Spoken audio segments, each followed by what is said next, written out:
Dear friends, again with Sujit Singh, and you are watching my channel Civil Construction and Architecture by Sujit Singh, Swiss Career Counseling, and with an independent director of India. मज़ेदार ढंग से आपको हम बता रहे हैं।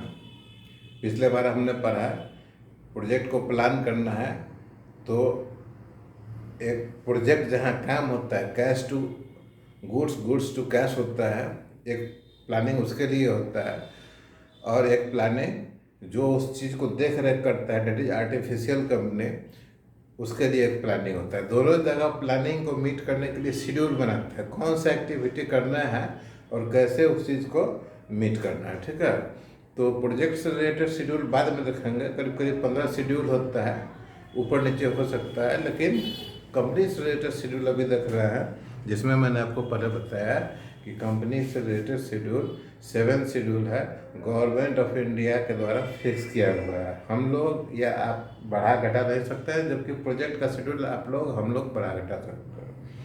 तो schedule 1 देखा है, पहले रिकैप कर लीजिए शेड्यूल 1 में क्या था, और आज हम लोग शेड्यूल 2 देखेंगे।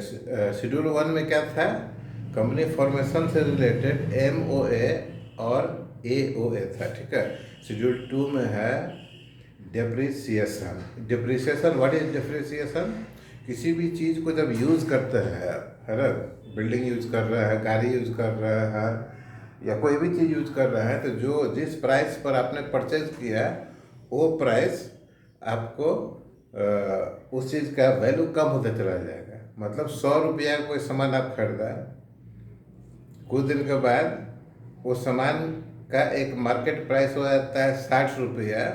मतलब उसका डिप्रिसिएटेड कॉस्ट जो है 100 में से 60 गया तो 40 रुपया हो गया, और डिप्रिसिएटेड वैल्यू उसका जितना डिप्रिसिएशन हुआ, तो ये अंदाज नहीं लगता है, एक फार्मूला होता है।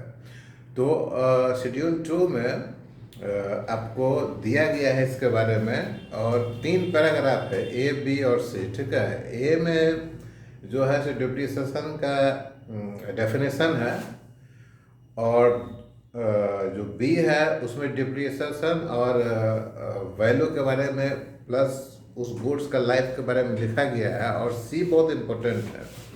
ये C इम्पोर्टेंट हम क्यों बोल रहे हैं आपको, क्योंकि C में जो है सो सभी चीज़ का जितना भी गुड्स और सर्विस, गुड्स नॉट सर्विसेज, सभी चीज़ का लाइफ फिक्स किया हुआ है। ठीक है, जैसे बिल्डिंग का लाइफ फिक्स किया गया है।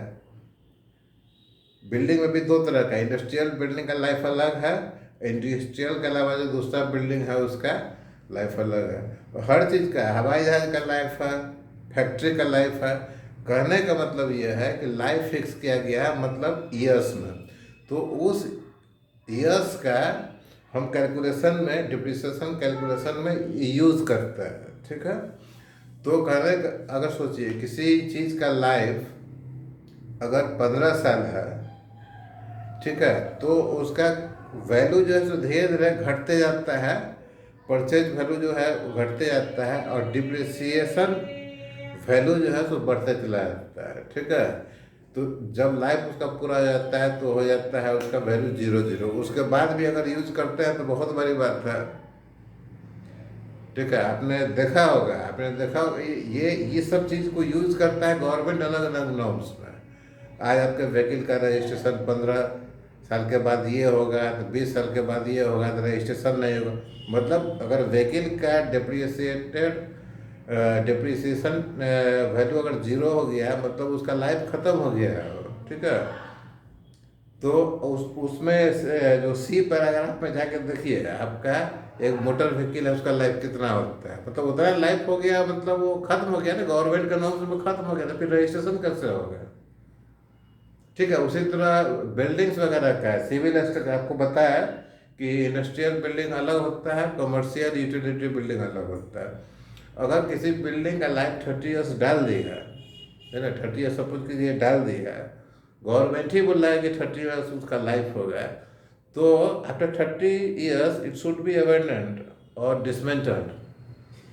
ठीक है, जो उसका वैल्यू नहीं है, डिफरेंट टेक्निकल कारण से होता है ये सब चीज़। तो आज बहुत छोटा सा अनुसूची है, लेकिन जब आप प्रोजेक्ट का प्लानिंग करेंगे या किसी चीज़ का प्लानिंग करेंगे तो डेप्रिसिएशन कॉस्ट कैलकुलेट करना पड़ेगा आपको, अपना एसेट को कैलकुलेशन करने के लिए। इसीलिए शेड्यूल 2 इज़ ऑल्सो इम्पोर्टेंट। देखिए, उसमें जितना भी शेड्यूल है सभी इम्पोर्टेंट है, लेकिन इतना मज़ेदार ढंग से आपको कोई नहीं बता रहा होगा, गारंटी है।